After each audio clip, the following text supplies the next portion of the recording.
Greg here from Tibco Jaspersoft. In this video we discuss a high-level illustration of how to add HTTP headers to your website. This is not meant to be an exact instruction for how to add headers, but rather a simple example to illustrate a general process that you might be able to apply to various tools. So speaking generally about web apps, a few headers can be set at an application level, meaning they're set by code within the web app, a web app like Jasperport server. Also, a few others can be set within your application server which is running your web app. That app server could be Tomcat, JBoss, WebSphere, etc.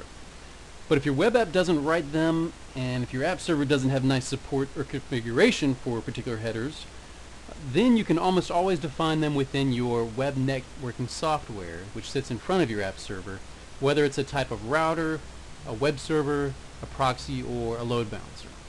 So to illustrate this, we're going to create a simple addition of the X content type options header, and that's a header which helps hide MIME content type of kind of MIME content type sniffing of resources that are requested.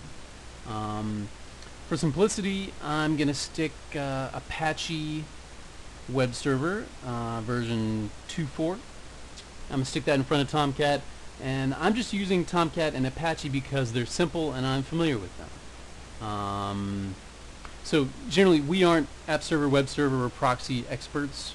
You should use products that your company is most familiar with in terms of knowledge and skills. So to get Apache and Tomcat talking, I basically just followed the examples in the load balancer configuration found in the Ultimate Guide, and these are just tips. Again, it's pretty simple. So I installed HTTPD. Then I added the modjk.so, which is a connector inside of the web server, which helps it chat with Tomcat. And then just followed the tips. So let's see. Cover a few files here. My server.xml just has some basics. I'm using port 8070, but this could be anything. The AJP port is the default 8009. So the AGP port's important because that's how Tomcat and Apache Web Server talk to each other, and that's why you specify that port here within your worker node port, along with your IP address of Tomcat. Then you reference this worker.properties file inside your modjk.conf, and again, this is just general setup that I've gleaned from the web or from the Ultimate Guide. Once Apache Web Server is acting like a proxy, it's time to add your header. So again, the header I want to add is this X content type options no sniff. So in my httpd.conf, I uncomment the load module headers underscore module mod headers.so. Then I just add the header. This is the header declaration. Header set X content type options no sniff.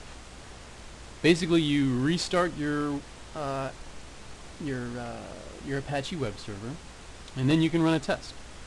So in my case, if I browse Tomcat directly, through my port 8070,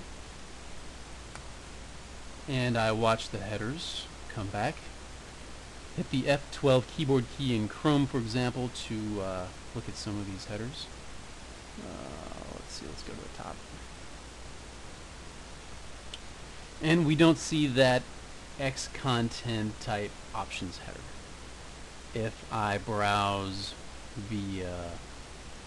notice there's no port here, so that's using the default port 80, which is going to send me straight through Apache. If I browse through Apache, it forwards the HTTP request all the way to Tomcat.